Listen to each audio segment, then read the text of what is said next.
جب حضور قرب خاص میں گئے اور ان منازل کو طے کر گئے جہاں تک نہ کوئی گیا تھا نہ کوئی پہنچ سکتا تھا، تو اللہ نے اپنے محبوب کو بہت کچھ دیا۔ 70,000 اسرار تھے، 70,000 رموز تھیں، 70,000 حکایات تھیں۔ محبوب کی جھولی میں بہت کچھ ڈالا اور ڈال کر کے کہا بما اشرفک یا احمد، اے محبوب یہ تو میں نے خود دیا ہے، اب تو اپنی چاہت بھی بتا، تیری چاہت کیا ہے۔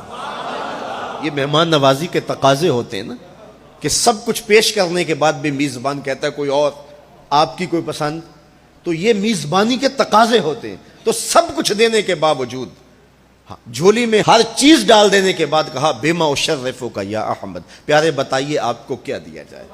اب پھر حضور کی ڈیمانڈ دیکھیے، حضور نے مانگا کیا۔ کسی شخص کو دیکھنا ہو کہ وہ کہاں کھڑا ہے، اس کو آپ اختیار دے دیجئے گا، پھر پتہ چل جائے گا وہ کتنے پانی میں ہے۔ آپ مجھ سے پوچھتے ہیں کہ مانگیے، کیا مانگتے ہو؟ تو میں کہوں مجھے پانی دو تو آپ سمجھیں گے پیاسا ہے، میں کہوں کھانا دو آپ سمجھیں گے بھوکا ہے، میں کہوں گا میرے نام کے نعرے لگاؤ آپ کہیں گے شہرت کا متلاشی ہے، میں کہوں گا اٹھو اور میرے اوپر پیسے لوٹاؤ میں اتنی اچھی تقریر کر رہا ہوں، تو آپ کہیں گے یہ تو بیچارہ غربت کا مارا ہوا ہے، اس کے اندر کی ابھی بھوک گئی نہیں ہے۔ تو کسی شخص کے ظرف کا پتہ لگانا ہو تو اس کو اختیار دے دیجئے مانگ کیا مانگتا ہے۔ اور مانگنے والے جب کوئی کمال چیز مانگ لیں، وہ کیا کسی نے کہا نا میرے سوال کی عظمت تو دیکھ ہے ساقی، میرے سوال کی عظمت تو دیکھ ہے ساقی، جام نہ دے حسن طلب کی داد تو دے۔ تو کسی کے سوال سے اس کا ظرف کھلتا ہے کہ وہ کہاں کھڑا ہے۔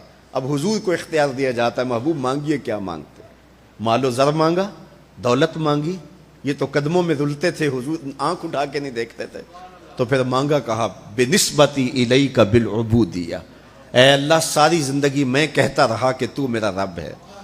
یہ میں نے غاروں میں بھی کہا، یہ میں نے پہاڑوں پہ بھی کہا، طائف کے بازاروں میں بھی کہا، مکے کی گلیوں میں بھی کہا، برستے پتھروں کے سائے میں بھی کہا، میرے سر انور پہ اوجری ڈالی جاتی رہی، میں نے سر نہیں اٹھایا اور کہا کہ تو میرا رب ہے۔